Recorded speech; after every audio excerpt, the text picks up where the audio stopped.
morning, Cowls, everybody. I don't know, it was really weird. The computer made a real knocking noise. I don't know if it was like a countdown or something. Okay. I just didn't know what was going on.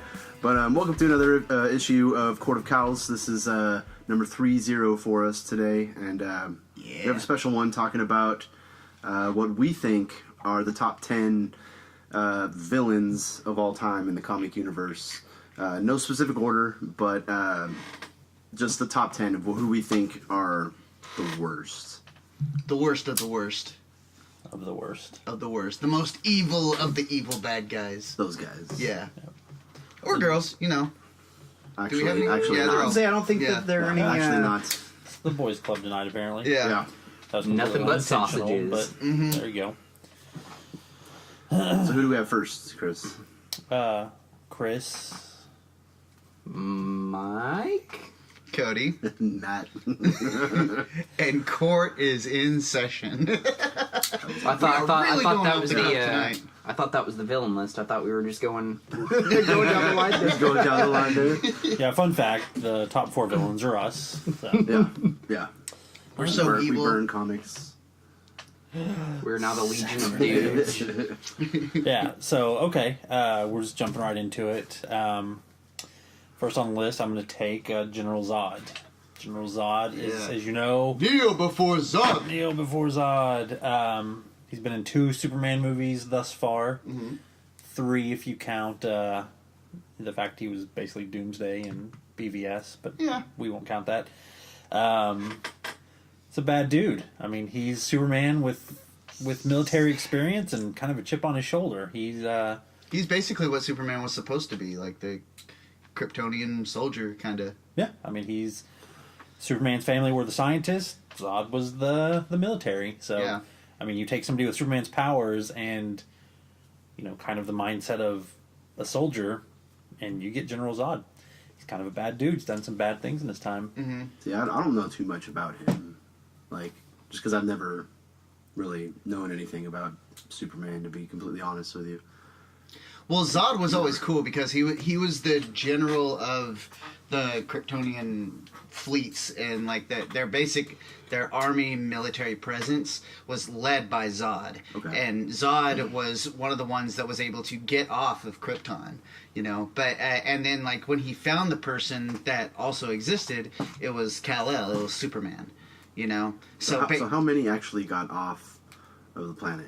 Quite a few, actually, and all of them ended up on Earth. Well, Zod was in the Phantom Zone. He had been punished. True, yeah. Basically, you know, General Zod had started an uprising on Krypton.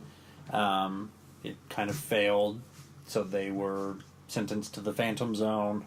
So they were kind of, you know, obviously not on Krypton when Krypton was destroyed. Then, depending on what storyline you're going with, they were released from the Phantom Zone to raise havoc on Earth. I mean, Zod has shown up numerous times. Most recently, with Rebirth, he's actually been with the Suicide Squad, which is kind of a strange storyline. Doesn't strike me as a team player. Well, he's not there under his own volition. He's got a Yeah. bomb in his head and decided to like blow off the top of his head to get it out, and succeeded. This episode is fraught with peril. Like, I'll have you guys know. I mean, I know you can't see us, but you know it was a little bit before we could get these mics working. We've been working on the microphones for about an hour and a half, and Mike just wouldn't get his crap together. So I mean, we had a lot of mic issues tonight. And for some reason, Matt is now bleeding from the elbow. So Yeah, I don't know. Yeah, I have no idea. I was wondering why it was like wet on here. I guess I bled on the tablecloth. Good thing it's a red I guess tablecloth. so. Yeah. But I was wondering. I was like, what happened? And then I felt like something stretching over here, and apparently Just I started that bleeding. elbows time of the month. Yeah. Did you cut yourself on the knife? No. On my elbow? Where's the? I mean, we all promised to battering. We all promised to return here 27 years later, but I didn't think we were going to start cutting ourselves till... Spoiler alert, later. Somebody still hasn't seen it.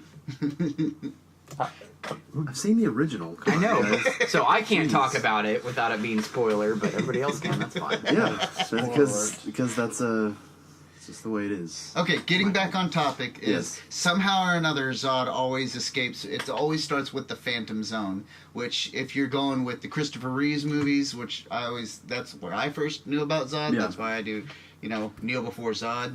And, it was basically just a mirror flying through space. But it was its own, universe in and of itself. Okay.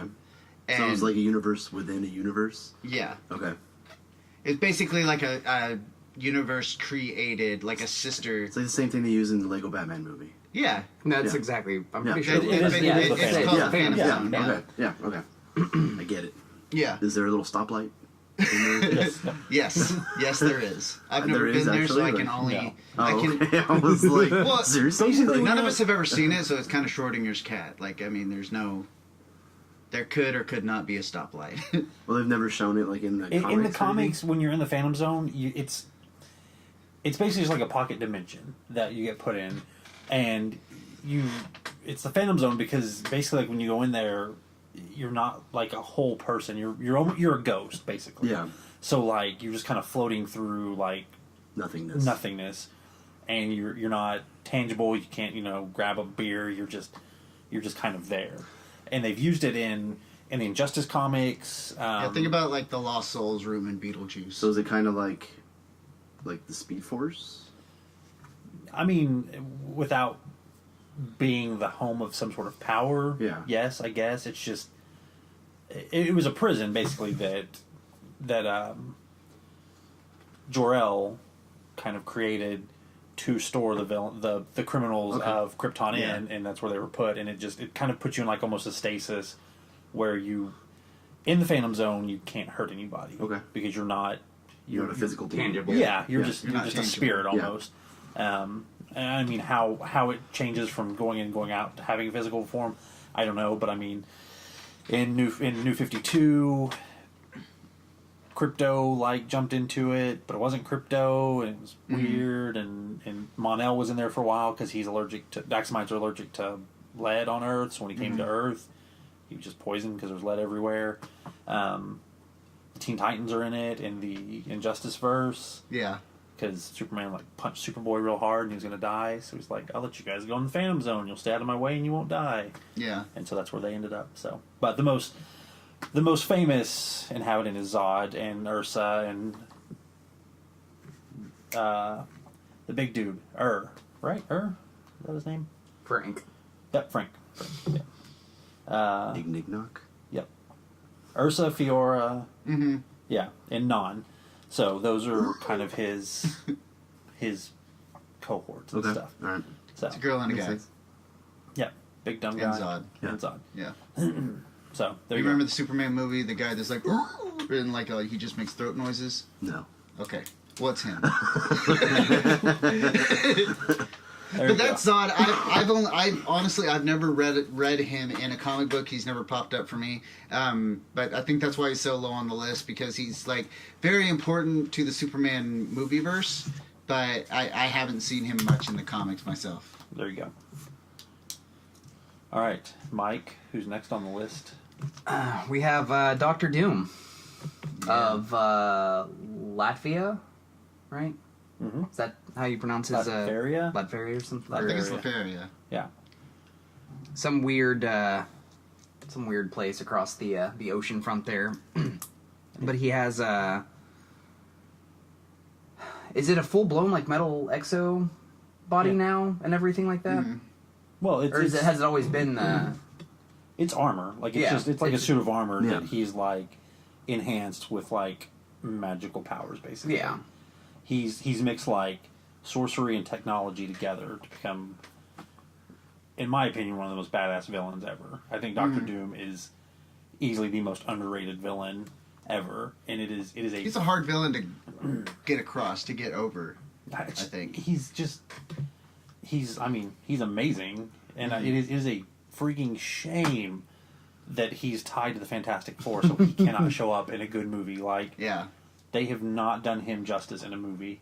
I mean, Doom is. He was pretty bad in the movie. I was gonna say, yeah, that's really the only kind of exposure that I've had to him is the Fantastic Four movies. So, and then I've seen bits and pieces from like the Lego Marvel video game and stuff like that. So I know he has magical powers and stuff like that, but I don't know. Yeah, he doesn't just have like electrical powers. He's got quite a few powers, and he's like incredibly intelligent. And think if isn't he like super brutal without the armor?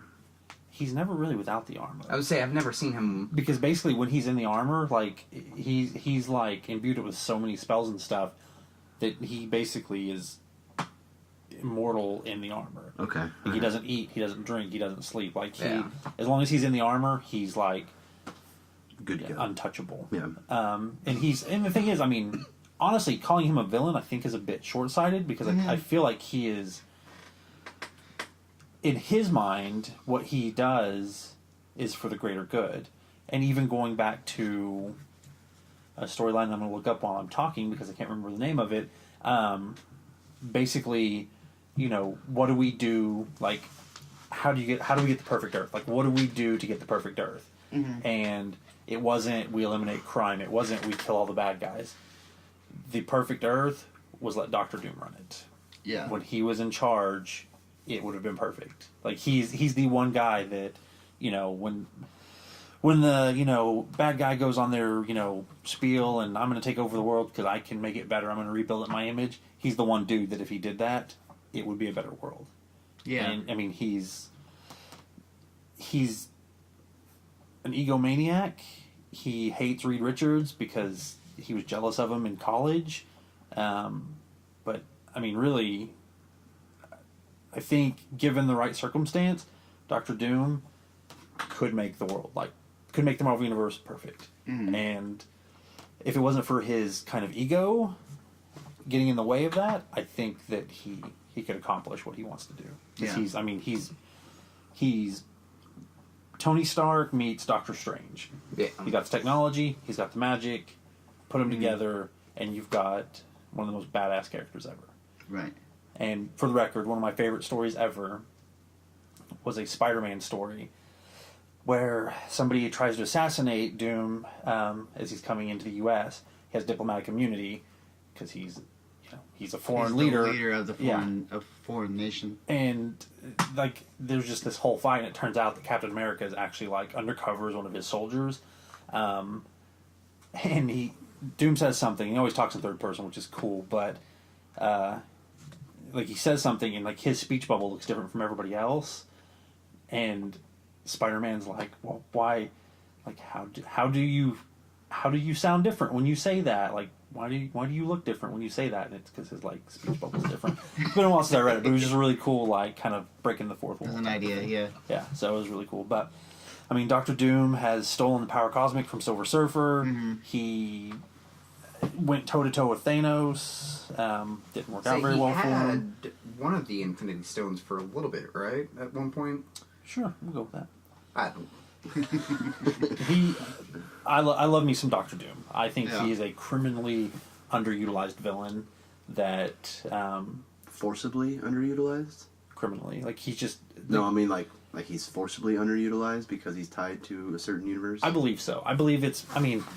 He started as the main villain for Fantastic Four. Yes. But now he's kind of evolved leaps and bounds past that. Well, he should have, but really he hasn't been given because he's tied to it, and Marvel can't make any money off of his merchandise or a movie.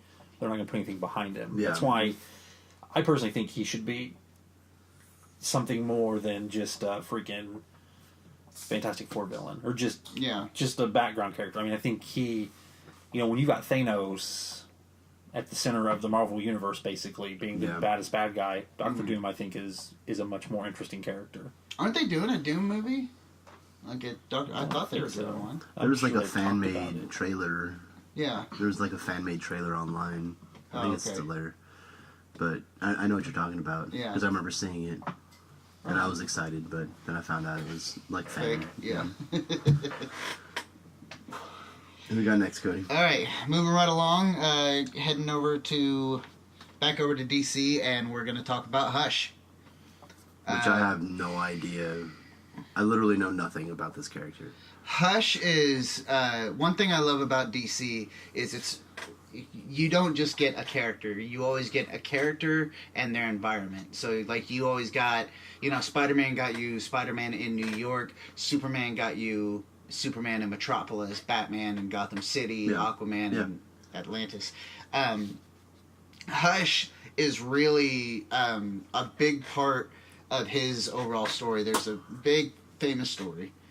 Jeff Loeb wrote it. Yes. And it's and it's just called Hush, and it's about this. Basically, it's just the entire story is about the birth, evolution, and adulthood of this new Batman villain known as Hush. And you know what? I'll just let Chris take over this one. Well, I won't just go beat by beat on the story of Hush. Well, yeah. Essentially, what it is Batman realizes that somebody is pulling his strings, that something is happening. There's somebody behind the scenes making his rogue gallery kind of act in different ways, and trying to figure out who it is and what they're doing. Like, for example, Poison Ivy uses some of her plants to poison Superman, and trick him into like basically being like a zombie for her purpose. Yeah, and what Batman realizes after that whole fight, he ends up fighting Superman to a point, and then realizing that he's been infected with Poison Ivy's toxins. Yes, but then still puts it together that idea itself is way above Poison Ivy's intellect. Like great. That strategy. There's no way she would ever considered that, because that puts the Green at risk. That uses the Green as a weapon, and she's totally against that. But she did it, so basically and other villains come into the fray and do things that... Killer Croc is like the first one. Even Joker is kind of used as a pawn a little bit. Mm-hmm. And Killer Croc, he's just like, okay, Croc is an idiot. Yeah. Like, he's not this smart, Yeah. So what is going on here? Yeah. And it turns out, like, the big person pulling the strings is this character named Hush. So we find out who Hush is, and I remember there's a point in the story that basically says it's Jason Todd, the Red Hood, which was way before Red Hood. Like this was Jason Todd had been dead since the 80s, since Death in the Family. Like Jason Todd, it was Uncle Ben and Bruce Wayne's parents, Bucky and Jason Todd. They're dead. They always stayed dead. Gwen Stacy's on there too. Obviously, 90% of those haven't stayed that way now, but back in the day, there are some truths in comics, and Jason Todd is dead. But I had read that after I had read Under the Red Hood, so I was kind of let down when they were like, oh, it's Jason Todd. And like all the evidence led to Bruce being like, there's no way it's Jason, but it has to be Jason. Yeah. And then it turns out to not be Jason at all. It turns out, it was Clayface pretending to be him, but then it turned out that it was Jason who switched places with Clayface, and it was Clayface for a few minutes. And it was just this whole big mind F to screw with Batman, because Hush blamed Batman for his life not turning out the way he wanted. Because if I'm not mistaken...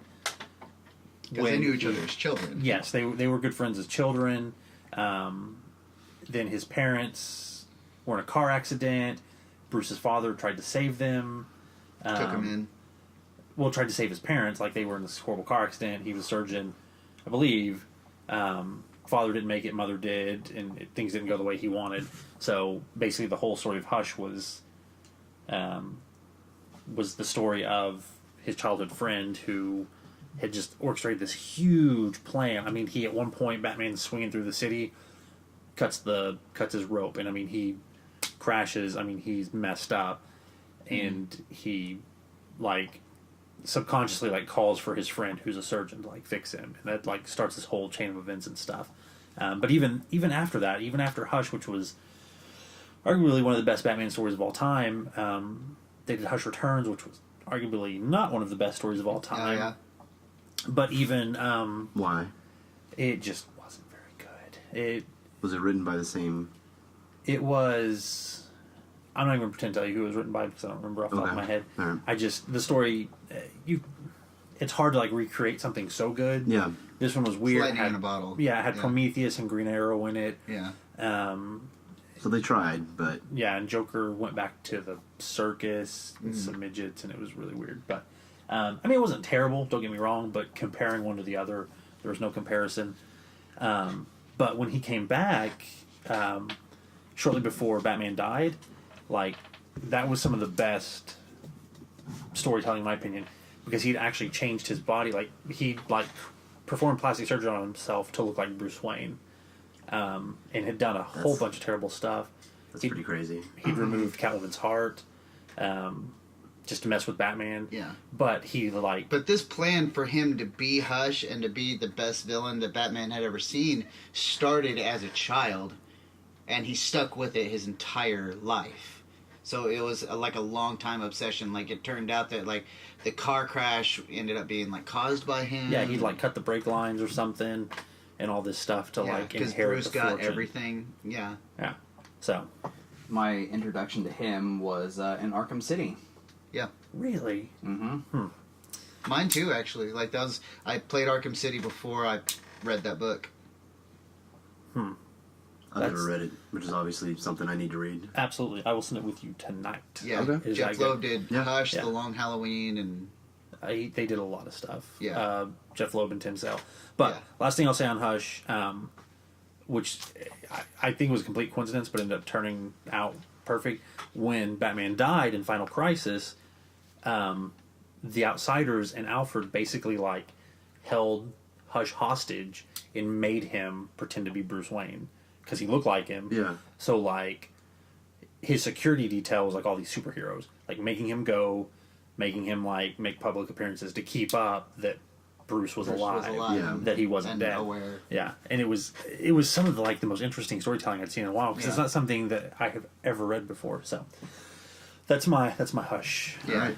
diatribe. So the next one we have is staying in the same universe with Bane. Bane. Yeah. Again, this is in no particular order. Yeah. Yeah.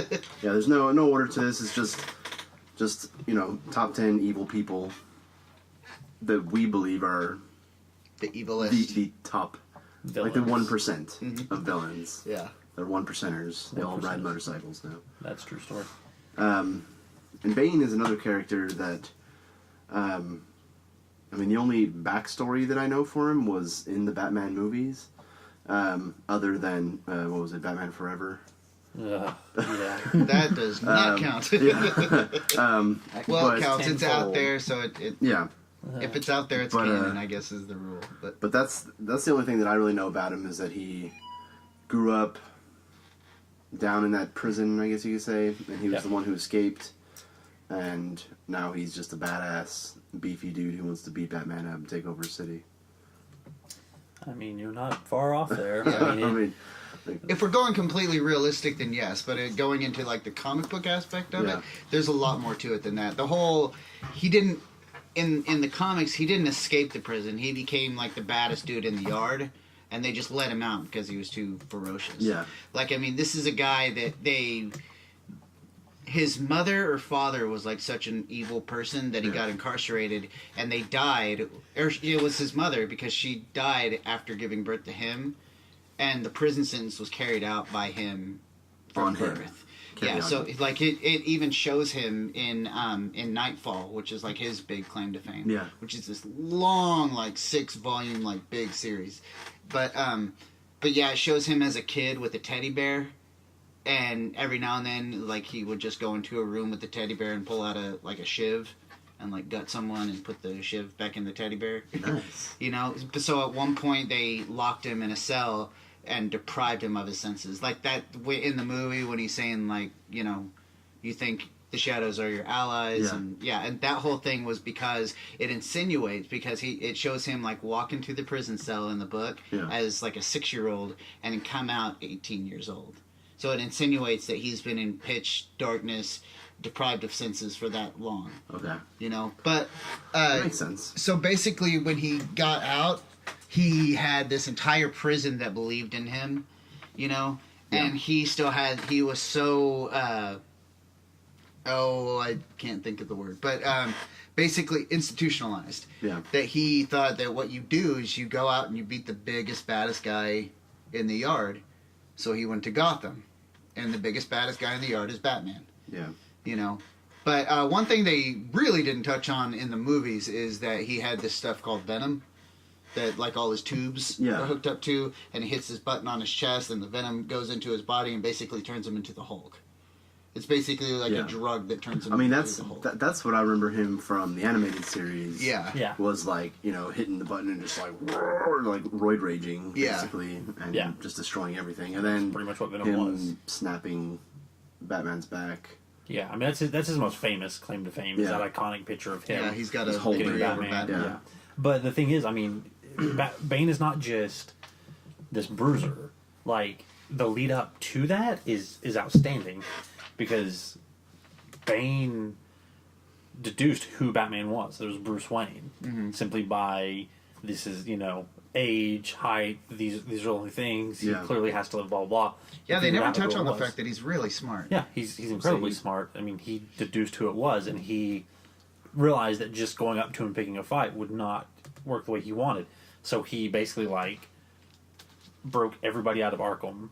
And like put him through a gauntlet. Yeah, basically like Batman spent all night like retrieving all the inmates from Arkham. Yeah. Came home and is just exhausted. Yeah. And then Bane shows up at the Batcave or at Wayne Manor, and that's when the fight starts. And I mean, Batman still holds his own a little bit, but I mean, he's just spent. There's nothing left. Yeah. I mean, he just spent the past 24 hours fighting every villain imaginable, and he takes him out, and then that's when Azrael turns into Batman, and the 90s took over, and there were lots of pouches and blades on every... Man, Azrael looks so stupid. he did. Now, the new one looks pretty cool, but... Yeah. And then after that, unfortunately, I mean, he just kind of faded into the background a little bit. Yeah. Azrael came back and beat him pretty quick, but didn't kill him, and I'm a new Batman, and blah, blah, blah. And then Azrael couldn't handle the duality, so it drove him crazy. Yeah, well, it drove him crazy because it was the 90s, and he sucked. But then he kind of... Bruce back. Yeah, Bane has kind of made a comeback here in the past year or so. I mean, he's had a big part in Rebirth with Batman. It kind of showed some more of his, like, childhood in this really cool, like, montage of him being in a cell, like, just living in a cell, and every day the water would rise, and he would have to swim up and just, like, hold on to the top and, like, breathe, and it would go back down, and just the hell that would have to have been, and him, Batman coming in and being like, I'm Batman, and now I'm going to kick your ass. I think that was probably my favorite Batman story arc so far, was whenever he went to go confront Bane, and Bane was like, look, I left, you leave me alone. Yeah. And then Batman fought off that entire army on the island and basically kicked his ass and was like, I need this guy back, and took him, and then Bane was like, all right, I told myself I'd stop, but you came to my house. You came to my house, so I'm coming back to your home now, and I'm gonna kill your family. And that's when Batman was scared. Like, Batman was legit scared and was like, he put the whole Bat family on ice and was like, don't do anything. Like, you protect them. If I fall, don't, like, just make sure they're safe. That's in the new series? Yeah, that was in the Rebirth stuff. Oh, he basically, Rebirth has been really good on all cylinders, like every character. I mean, it's been good from what I've read. I just have, I'm just so far behind right now. Yeah, I am too. Like I'm horribly far behind. Yeah. Sounds like a reading party. I know. Yeah. We'll just have a sleepover and braid each other's hair and read comics. Okay, so that's Bane. He had a teddy bear. He broke some backs. He did a lot of drugs. He was in a terrible movie. He had a coat when it wasn't cold. Still hasn't been defined as the character he was, that I always saw him in, like in Nightfall and everything, in the movie verse. He was just like a big lug in the Forever Batman, and he was like a slave, basically, to Ivy. Yeah. Yeah. He was just a brainless, like, plant monster almost. Yeah. And then in Rises, I mean, he's a little more cynic, or a little more menacing, a little more intelligent, but... And I've gone on still record the and saying puppet. I don't like I didn't like Rising, and my biggest problem with Rising, the whole reason I don't like that movie is the definition of Bane in that whole movie. That's a conversation for another podcast. True story. Because we're not talking about movies, we're talking about the villains themselves. We is. So, same universe, different side of it though. Darkseid. Ooh. A different side of it, you say? I do say a different side of it. So Darkseid, the new god, the ruler of Apocalypse, the wanter of the anti-life equation. I mean, pretty much when Darkseid shows up, stuff shit's hit the fan. Yeah, like it's never good when he shows up. More recently, I mean, he was kind of the catalyst that brought together the Justice League. Mm-hmm. Then came back and basically tried to kill the Anti-Monitor, who, you know, wiped out most of the multiverse back in the day. It's never easy when Darkseid shows up. The Omega Beams, he killed Batman, he's killed multiple people. Rock of Ages, he couldn't kill Batman, so he like just tortured him for many, many years. Yeah. He kidnapped Supergirl and like turned her evil. My chair is really creaky, if you haven't noticed, and I can't find a good position that it doesn't. That's every fine. time he moves. Yeah, and I move a lot even when I sit. So hey, that's all right. Yeah, Darkseid, bringer of parademons and all his different little... And Mother and Steppenwolf. Wasn't that the comic you were reading? The comic you were reading? Darkseid War? Darkseid War, yeah. That was... Mike, go. Fantastic. Yeah. Tell it, preach on, brother. I mean, really, that was the only comic that I'd been introduced to him. The other ones, the Justice League animated show and stuff like that, I wasn't a stranger to him, but this was the first actual story arc that I had read and everything, with Darkseid being the main bad guy for the Justice League, and him after the anti-life monitor and everything like that, and Batman sitting in the Mobius chair, gaining all knowledge and everything, and it leading up to the rebirth and everything like that. That's what made me start subscriptions and stuff like that to comics. I was like, all right, so if this starts Rebirth, that I want to get on the ground floor, and I want to make sure I get a story like this and not miss it like Hush or something like that, or Nightfall. I'm like, oh, that was a story? I need to go read that now, 20 years after it's been out and everything. Yeah. So, but yeah, it was pretty intense. So far, he really hasn't shown up in Rebirth that I can tell, unless he's been in Superman. No, last thing that happened with him was at the end of Darkseid War when he... Spoiler alert.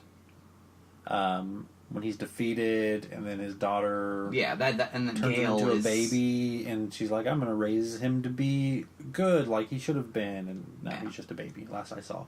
Yep. Then Rebirth happened, so he could show up as... He can show up at any point. Yeah, still be Darkseid and stuff.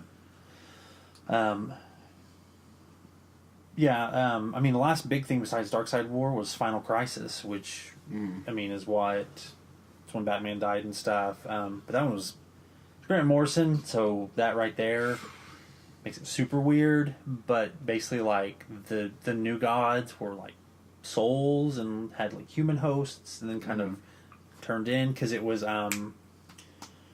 the detective, from Superman, Turpin. Like, he was this somewhat famous detective in, like, Superman comics. He became the host of Darkseid, and, like, slowly, like, started to look more like Darkseid until finally he was completely Darkseid, and it was very strange. Like, human, like, normal people becoming possessed by him, basically, and then turning, yeah. Yeah, because Grant Morrison does a lot of drugs. And to enjoy his comics, you have to do a lot of drugs. In that universe, he's like an entity more than a being? That's this universe. And I'll be honest, I don't know how they came to be spirits, but rather than just like boom tube down and, well, I'm Darkseid, I'm gonna tear stuff up, like they had to like possess people and then kind of take over their body. Progressively take control. It was incredibly strange. I mean, it was a decent enough story, but it just... I'm not smart enough to follow it, so I'm just like, I don't know what's going on, but hey, that guy looks cool, so... But yeah, Darkseid, when he shows up, things are bad. I feel that's fitting because Justice League's coming out pretty soon, and regardless of his role in it, parademons are in it, which means he can't be far behind. So, in the anti-life equation, it's bad news. Yeah, one thing I love about Darkseid, man, is like his stories.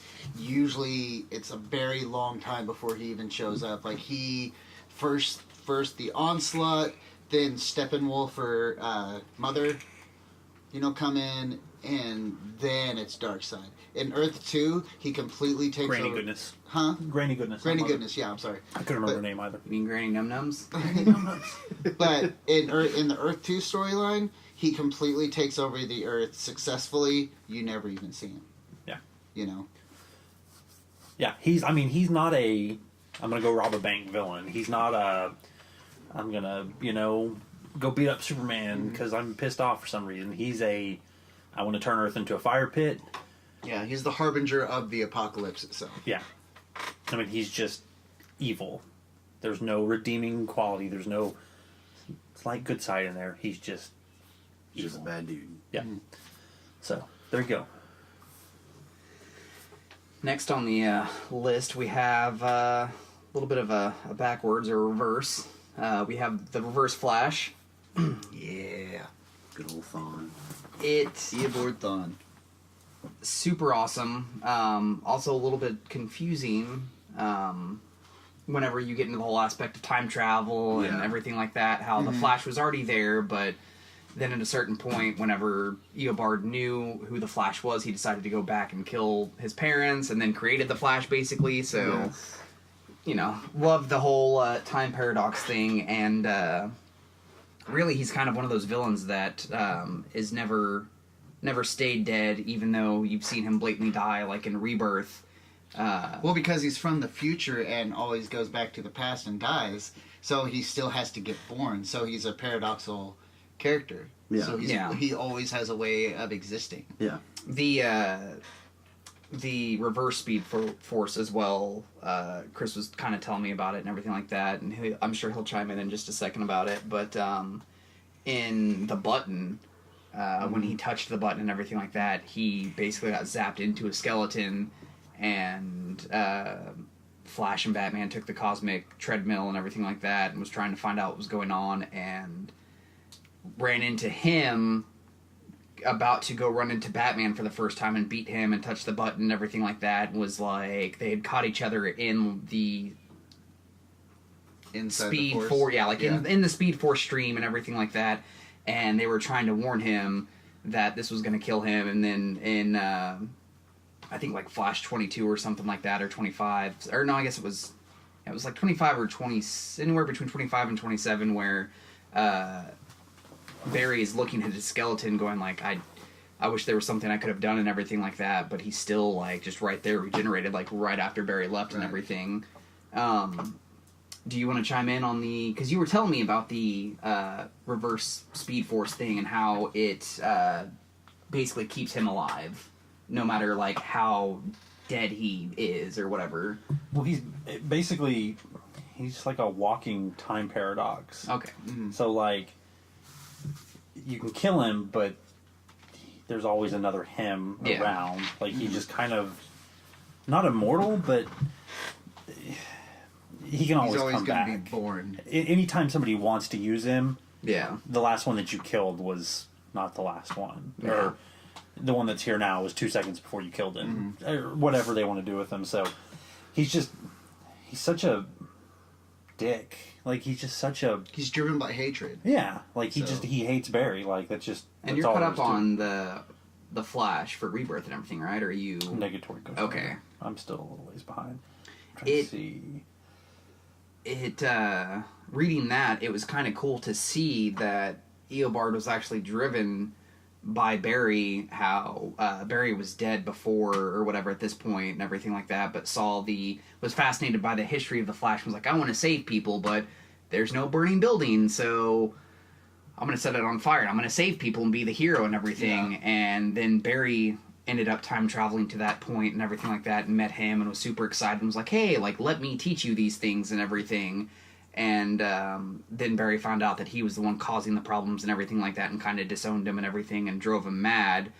So then he goes back in time and decides I'm going to kick his ass using the techniques that he's taught me before he knows them. So that's why he always appears superior and everything like that. But could you imagine that? Like someone coming up and being like, "You're going to do something to me that is going to make me so angry, it is going to drive me insane with hatred for you. And you haven't done it yet, but you're going to do it. And no matter what, that always happens. Yeah. You can't stop from betraying me." Yeah.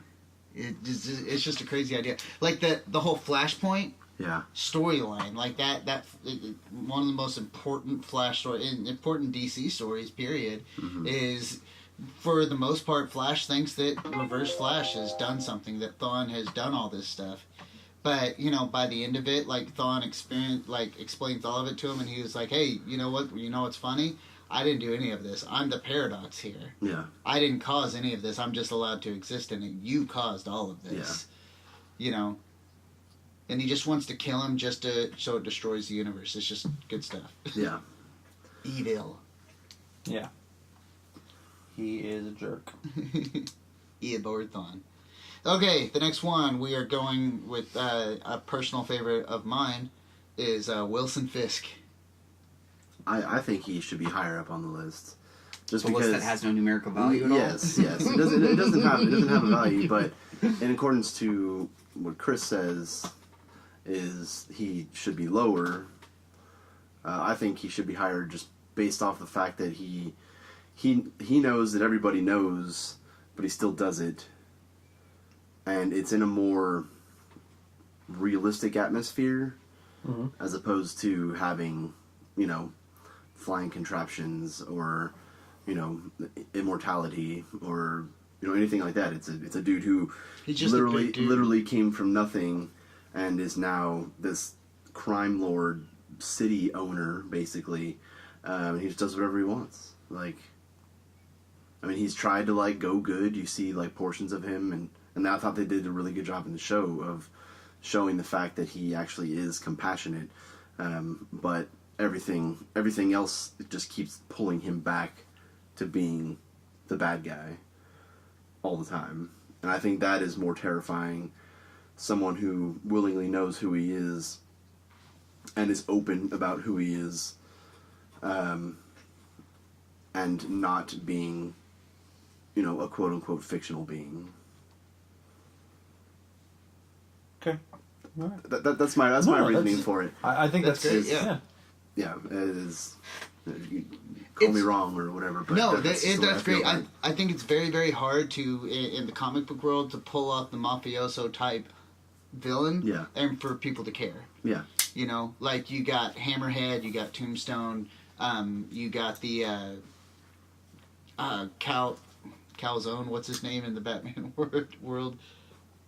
Oh my gosh! You said calzone. Now Falcone. Yeah, thank you. Calzone. Falcone. I was like, it's all Italian, right? Pizza. But you got like Falcone, and you got the Penguin and stuff like that. And those are all just like you see him in the movies or you see him in the comics. Yeah. That's the stuff I always skip over. Yeah. Because I'm just like, oh god, he's just going up against a bunch of suits. Yeah. Not Fisk. Yeah. Fisk is the stand-up. Yeah. And I think, I mean, for you especially being such a big Spider-Man fan, is you have a pretty good reason to hate this guy because, I mean, he basically kills Aunt May. And he doesn't pull it off, but he's like trying to kill Spider-Man. Yeah. And he ends up shooting Aunt May. And that starts my favorite Spider-Man story of all time. Doesn't Peter Parker sell his soul or sell?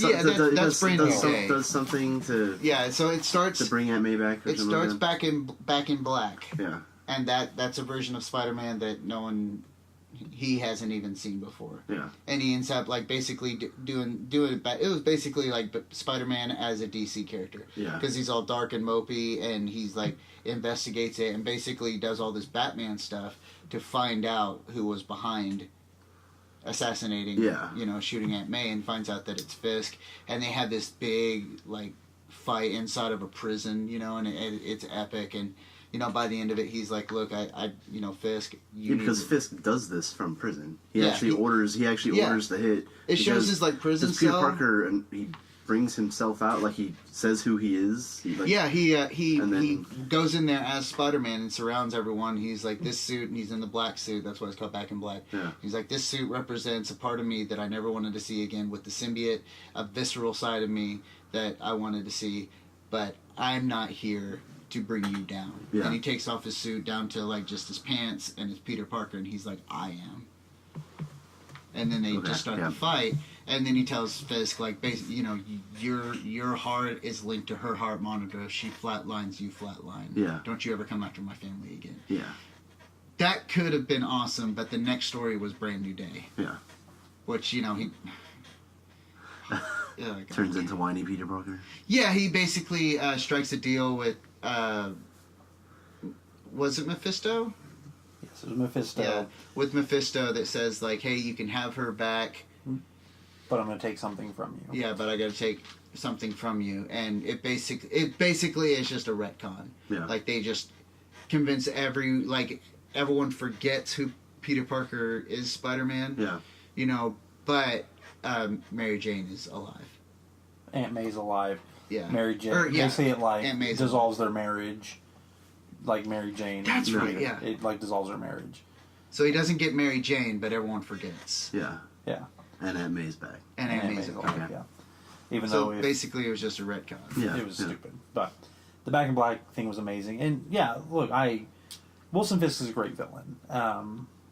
Even right now in Secret Empire, like Manhattan is like trapped in darkness. Yeah. Like Hydra Cap is like sealed New York in darkness. Like to keep all the heroes in there, they can't get out. Dagger actually is like the only light source, and like she can't do it much longer. But Fisk is actually like helping everybody, and he's getting people food and medicine and water, and he's taking care of everybody. And he's pretty straightforward. He's like they're gonna remember who helped them when this is all over. Yeah. And then he's gonna call in the favors. Yeah, and then my rise to power starts right here. So he's doing this great thing for a completely selfish reason, and it's strictly to get back to power. He's led the hand. He's done pretty much everything, and he's just he's just the mafia. That's what he is. He's the comic book mafia, basically. He's that guy that you just don't mess with, or you're never seen again. Yeah. And obviously, the Daredevil show really brought him more to the forefront. Yeah. And I think that what's that actor's name? Vincent D'Onofrio. Yeah. Oh, dude. I think he was the genius at showing the emotion of the character. Which, like I said earlier, like you can always tell that he has like empathy, like towards the things that he's doing, but he realizes he kind of has to be that person. Yeah. But you can see it like right behind his eyes, like he just wants to snap your neck. Like no matter who he's talking. He does it when he takes the guy's head and smashes it in the car door. I was wondering. I was like, I know that he can be a very tactical person, and he doesn't really ever get his hands dirty. He always hires somebody like the Punisher or something like that to or Nuke to carry something out. But I know that there's this side of him that like he's a big dude that's portrayed almost like he's not fat. It's all muscle. That's all. He's just a huge man. And when that scene happened and he just cleaned his head off and just like just right in the car door, it was just I was like that's It's like there we go. And he just like kept started. Going. And like 8 times I was like vicious. Yeah, I loved it when he's talking, and it just sounds like no matter what, he could be just telling you, like, all the ingredients that are in a Pringles can. Yeah. And he just sounds like he's going to snap at any moment. Sorry, guys. Let's move in. Inside jokes. Glazed them. But,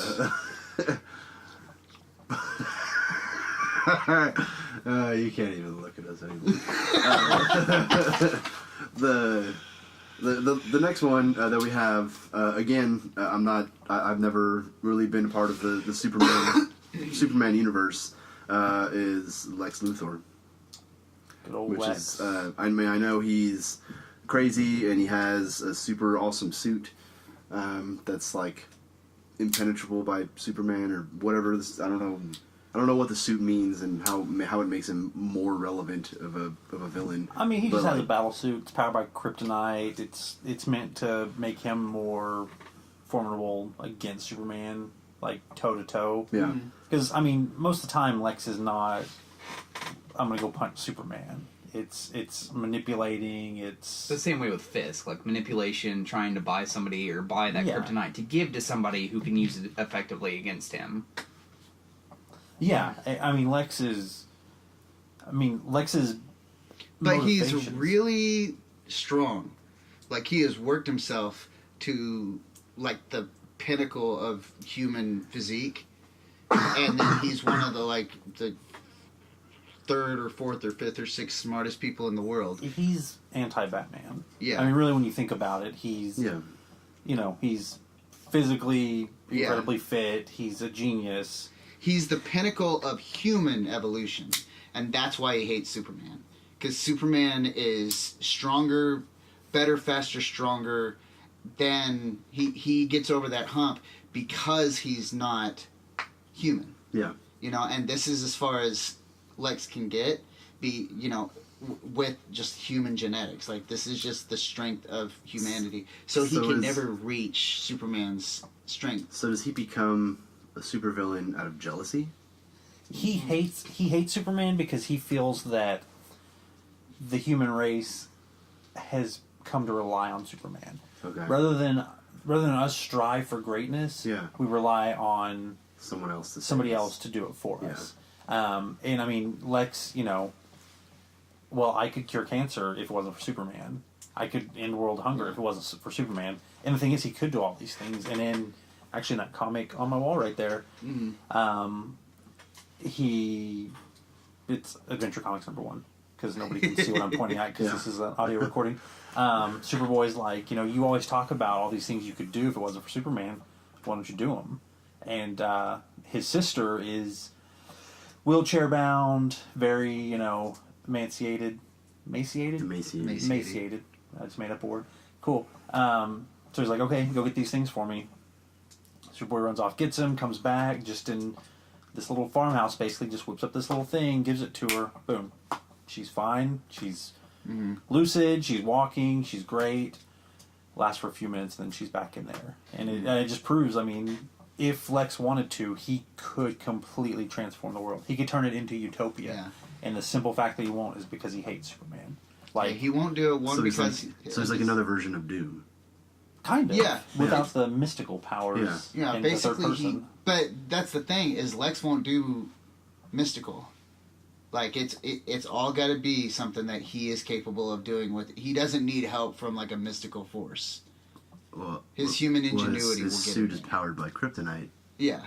Well, I And guess that's that's not. I just guess that's a- not. Yeah, I it's guess that's not. not a mystical Just force. a I guess. Yeah. mineral. It's just but, a non-earthbound mineral. But yeah, a lot of the time The strongest he alien's won't- weakness is a mineral. Yeah, so like he gets obsessed with Superman, and one, he won't do this stuff that he is capable of doing because he doesn't have the audience. Like if he had the audience, then he would do it. But just one person, he won't do it. Yeah. And he's just so obsessed with just proving to everyone that he's better than Superman. Dude could cure cancer, dude could, make appendages grow back, but he can't prove that he's better than Superman, and that's what drives him. Okay. In Rebirth, is he still villainy, or is he more anti-hero now? I mean, even all the way back to the end of New 52, like after, what was the freaking storyline? The Trinity War and what came after that with the Justice, or the Crime Syndicate. Why can I not think of that story? Basically, like, he joined the Justice League. And he was in the Justice League for a while. But it's kind of one of those things where, like, everybody knows he's bad. Yeah. But there's no proof that he's bad. Like, it's kind of one of those Well, things then you get where... to like Forever Evil. Yeah, that's what Forever it? Evil, that's what it Yeah. was, yeah. Like, in Forever Evil, he helped take them out. Like, he helped save the day, so it kind of... like public opinion was kind of in his favor. Like basically, you know, Billy on the street doesn't know that Lex is a evil, maniacal SOB. Yeah. They just think he's a business guy. You know, it's Superman, it's the Justice League, it's the people on the inside that realize like how evil he is. But as of right now in Rebirth, he's Superman. Yeah. Like, New 52 Superman died, he was gone. Before pre-52 Superman showed up, like, Lex is armor with the S and everything, and he's running around as Superman. And, I mean, he's kind of doing it his way. So, I mean, he's saving people. He's proving that I'm a human and I can do what Superman did. He's just kind of a dick about it. I mean, he doesn't have that, like, I'm, you know, that Superman, that Boy Scout, that, you know, everything's going to be okay because I'm here. It's kind of, well, I'm saving you. Your pants are stupid. Like, like, and he always you're but you're kind of a dick about it. Like, and there are some stories where he has helped Superman or like clued him into like how to defeat whatever like big bad was an issue at the time. Yeah. But it's either he always hits him with this weird ultimatum. This like, well, you know, if you can do it, I'm not surprised. You're Superman. Of course you can do it because it's boring. That's why I won't soil my hands. And if you can't do it, it just proves that I'm better than you. Like, that's why he clues him in most of the time. So he's really, like, he's really condescending. Yeah. Are you caught up on Green Arrow? no. Okay. Not even close. Well, there's a thing where it kind of shows his more, I guess, better side, even though it doesn't.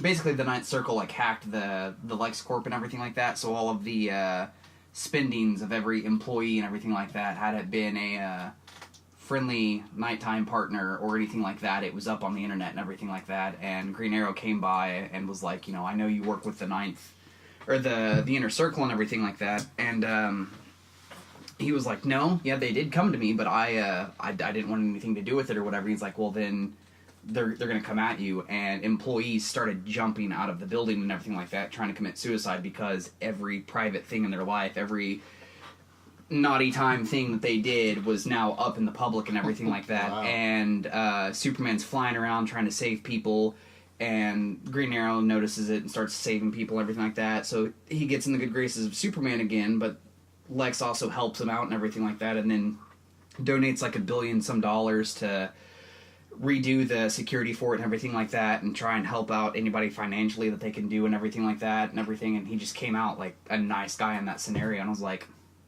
That's the thing, like, to the public, like, he looks like a philanthropist. He was president. He was president. Yeah. But then, I mean, it ended bad because he went crazy and he made Superman and Batman Public Enemy #1, which that was the name of the story, was Public Enemy. Public Enemy #1. Yeah, so, I mean, Lex is evil. He just has a decent public image. Not a great public image, but a decent one. Yeah. Like, it's got some great agents. There you go.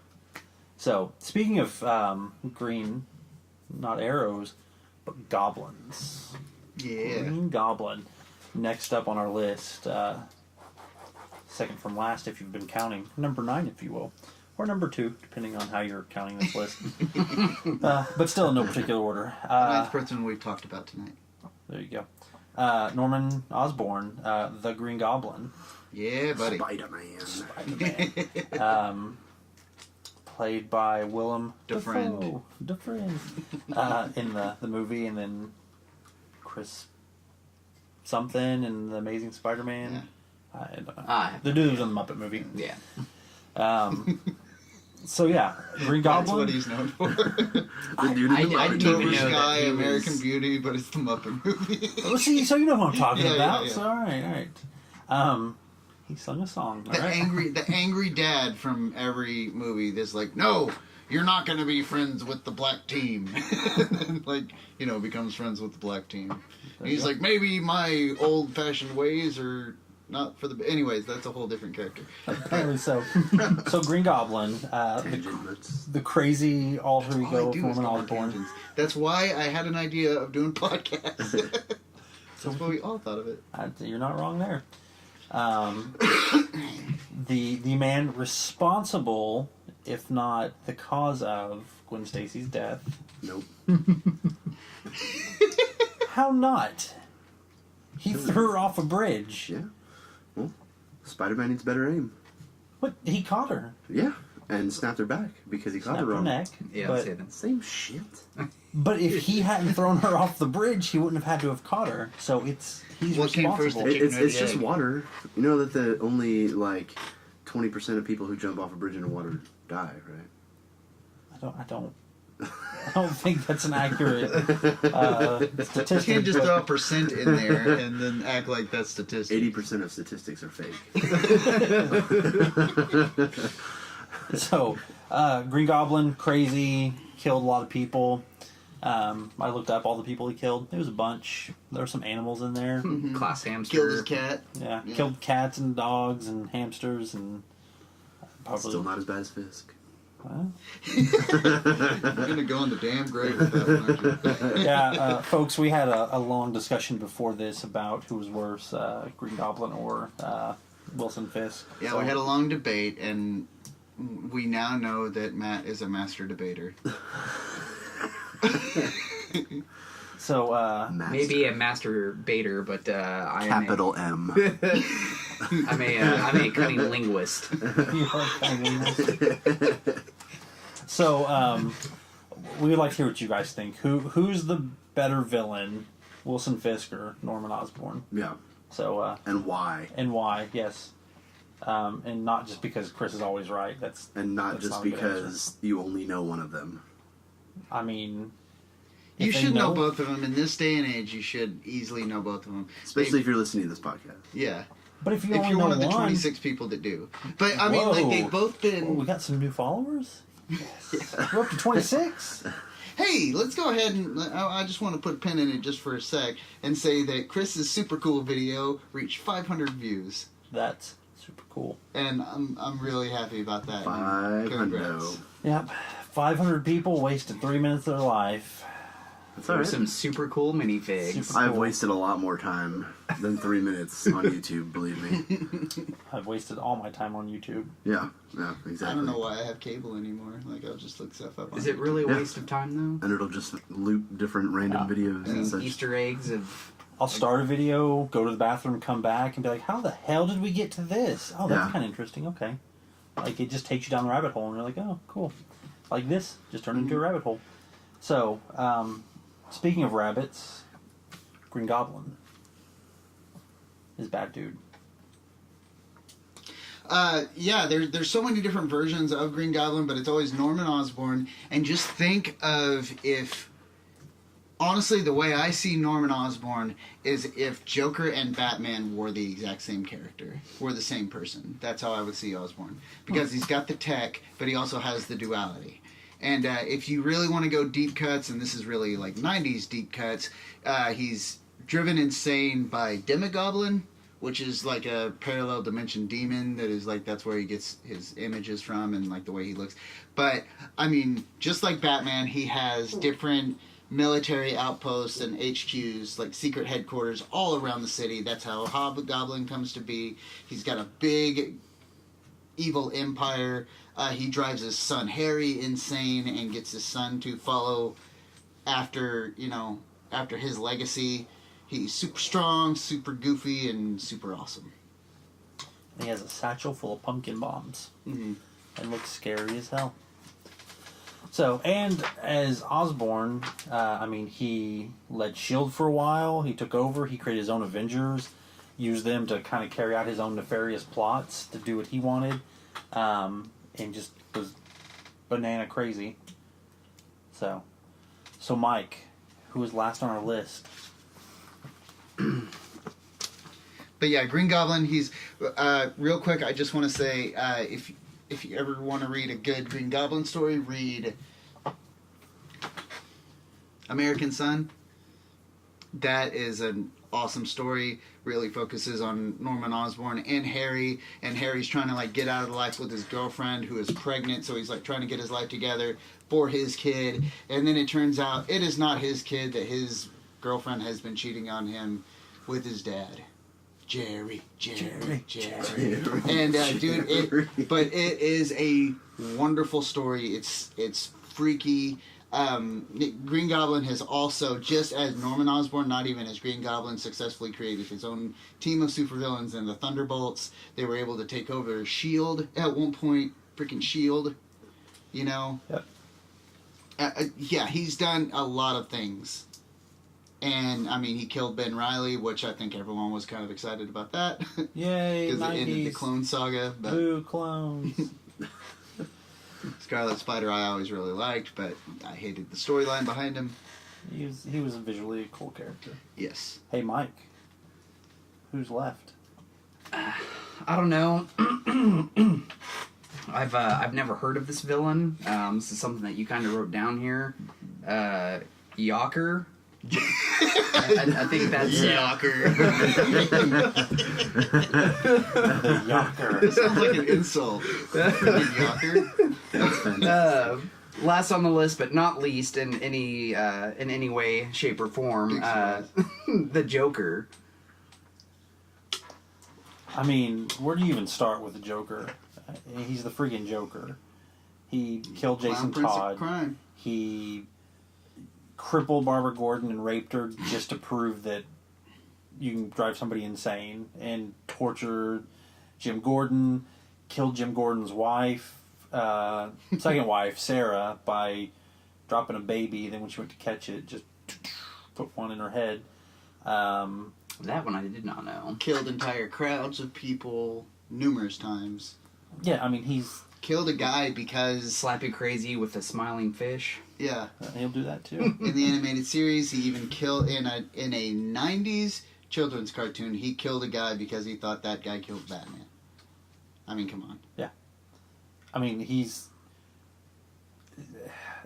I feel like it's so obvious that he would be the top of the non-numbered list, but it's the Joker. I mean, it... we could literally sit here for the rest of the night, talk about stuff the Joker has done. Yeah. And how incredibly evil he is, and his escapades for the past 75 years. Fun fact, he's supposed to be a one-off character. He's supposed to be a one and done. Yeah. Really? Mm-hmm. He came back. One thing I've always loved about Joker is he's the only Batman villain that I know of that whenever you hear that Joker's coming to town, Batman goes on high alert and he tells the entire Bat family, get out of town, leave, Jason, especially you, be somewhere else. Yeah. He's... And the entire police force goes on high alert, like Joker might be coming. And yeah. He's a force of nature. He is. I mean, that's exactly it, you know? Like, you prepare for bad weather, you prepare for the Joker, and it's just... Sorry, go ahead. I think probably the worst thing about him is that he doesn't care who Batman is. Yeah. Like, he's just there like, he's not there to kill Batman. He's there to screw around with him just because he can. Yeah. That's in Cacophony, the Kevin Smith book. Yeah. One of the best lines I've ever heard Joker saying. Yeah, you hear the big difference between me and any other normal person is one bad day, the Be Looney song, anything like that. My favorite quote from Joker is he's looking at Batman. He's like, just make no mistake. I don't hate you because I'm crazy. I'm crazy because I hate you. Yeah. And I've always loved that about him. It's because his hate has turned into love. Yeah. And he cannot exist without Batman. Yeah. Yeah. And Batman hates that about himself because Joker represents the only evil that's in Batman's heart, you know? Yeah. Well, And he knows it. The death of the family was a full story of Joker thinking that Batman's family makes him weak, so wanting to take them all out and get it back to just like he was almost jealous, like they're getting your time when you should be giving me your time, and they joke about it in the Lego Batman movie. Yeah, they make little cracks about it. I guess I don't have an arch villain. I guess I arch around or I'm fighting around. Or something. I fight around. Like, I mean, I strongly dislike you. But no, even in that story, like at the end there, when that whole like he goes to Joker and is like, hey, I think you left this in my house, to kind of be like, yeah, dude, it's me. Let's stop. Yeah. And Joker wanted nothing to do with Bruce Wayne. Yeah. Like, absolutely nothing to do with him. Yeah. Which I think adds more to his villainy. That he's not there to kill him. He doesn't care. Like, that's not the man under the cowl. Yeah. Doesn't matter. In a way that's kind of mirroring Batman himself. Mm-hmm. Like, Bruce Wayne is the mask. Yeah. Joker already knows who's under the mask. No. It's Batman. So he doesn't care when he goes out during the day to put on airs and, to do whatever. Like, he cares about who it really is. And who it really is Batman. Yeah. It's not Bruce Wayne. It's never been Bruce Wayne. It's always been Batman. And just to see that that's what Joker wants. And just, I mean, I can't even, like, fully wrap my head around if it was a real-world situation.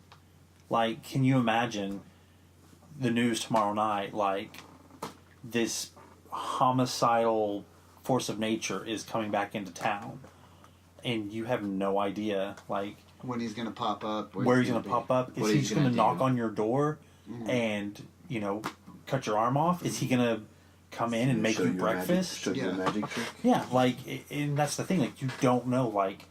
Explain to you how he got his scars. Is he going to come and give you $1 million? Or is he going to come and, like, burn you alive? Like, it just... Yeah, basically it says that, just coming on the news and saying, hey, until further notice, the city you live in is an open minefield. Yeah. Things could go off at any time, and it's going to be the most horrible, nightmarish crap. Yeah. I mean, they did this, and you could do it. Joker takes over everything. Like, they did this whole story, and I've talked about it a few times on the podcast, but... they did this whole story where Joker is just driving a car with Robin tied up in the back seat, and it's just those two, and Joker, like, driving into people and basically saying, hey, and you can't do anything because you're tied up in the back seat. It was a Christmas story. Yeah, and he's like, this is why you're not as good as Batman. So he, like, goes after him. He's got names for everyone, Batfake and, and Bird Boy and... all that stuff. I mean, like, just, you can have, like, just saying that, you don't need, like, a big world-ending bomb that's going to go off, like a doomsday device. When it comes to Joker, you need him behind a steering wheel. Yeah. And it's a intimidating, scary story. Yeah. I mean, he is every nightmare you've ever had. He's every fear made real. I mean, he's... still one of the only characters that doesn't have a true identity. Yeah. Like a definitive identity. Yeah. Yeah. So hey, that's our list. That is 10 villains that we think are the cream of the crop. Top of the mountain. The top. Yep, always does. What do you guys think? Who did we criminally leave off this list that you think should have been on there? Who is Not on there that you bullshit. think we should have taken off? Why do you realize that Green Goblin is a much better villain than Wilson Fisk? Like, Because you don't realize it. yeah. I know you guys are just I like... tried to fight for you guys and get the Condiment King on here, but I was vastly outnumbered, so... He just didn't don't cut the mustard. Boom! You're welcome. Beep, beep, Richie. Yeah, some honorable mentions. Mr. Freeze, Shredder, he almost made the list. Yeah. We almost did something that wasn't comic book related and went with, like, Negan or the Governor or... They're comic book related. I mean, they are. But I meant, like... What do you mean? I mean, like they Marvel are. DC. Like, we... Like real comics. Yeah. like the main ones. So yeah, who do you guys think should have made the list? What is your personal top 10 list, What's your favorite story of one of our existing listies? So, what's your favorite ice cream? These are all things I want to know. So this is the podcast. We have a few more shows coming at you next week. And we got a few more things we're going to be working on. One thing I'm pretty excited about is stay tuned. We're going to be having a Halloween special next month. And we're going to be talking about some Stephen King stuff. So... hope you like this voice, because you're going to hear a lot of it on the Stephen King podcast. Because I'm pretty sure I'm the one. The lone wolf here. I mean, I'm trying I to would get my say traps lone wolf. I mean, I'm not up to his level, but Well, don't like oversell it. And be like, well, and then Stephen King wrote a book, and there's a lamp in it, and the lamp was me. That's a real freaking book too. And then the orange like ate a guy, and I was like, why you do that, orange? Because it was sitting in a car. Yeah, why not? So yeah, we're gonna do some Stephen King stuff. Since that movie that came out. This What thing. who thing? It. That's what it is. it.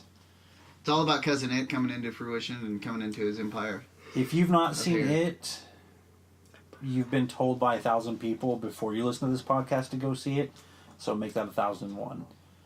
The minute this is over, go get in your car, drive to the closest theater, buy a ticket, and have your mind blown. But until then, you can find all these awesome supervillains in your favorite comic books, and you can get those comic books all around the world. So I really think you guys should go get yourself some comic books. Do it. Get those 4 color funnies. Read up. Drink it in, man. So hey, We're awesome at closing, aren't we? we almost as well as we are at opening. Yeah. Is the computer going to make sounds of this again when it's time to end? No, it will not. Oh, well, that's sad. It will not. I'm sorry. I Hey, turned into Bill. so I think that's it. Now we're just rambling. So Yes, we are. Yeah. So we're going to go ahead and think more on our we are going to go ahead and think more about a new podcast we want to do. We should maybe do like a top 10 superheroes that aren't Batman. Like that might be a hard one to do. And we need to get back to our Batman? favorite our favorite comic books in general. I've been reading a couple things as quite literally just a couple things that I'd like to talk about on the podcast. Batman Beyond has been like blowing my mind lately. And Teen Titans has been equally awesome. And so has Red Hood and the Outlaws. So, I mean, like, there's a lot more to talk about. yeah, buddy. So, Red Hood's actually one I'm almost caught up on, so we could talk about that. Yeah. I need to get into it. Apparently, that's one of the breakout stars for Rebirth. Liking it. And, we got to get into the button. So, and I need to borrow that from you tonight. Yes, you do. Um, and Metal number 2 comes out on Wednesday. Which means the pin should also be coming, right? I hope so. Cash, where are our pins at? Oh, yeah. I forgot about that. Yeah. Sorry, I got really excited there for a second. Stuff. Hey, I get a Thing. So, hey. But until then, I am Cody. Matthew. Bert, Frank? also known as Chris. And Mackle. Mac. On Mackle. Mackle. All right. Daddy Mac. Daddy Mac. Oh my God. Court is adjourned. Keep the red phones ringing.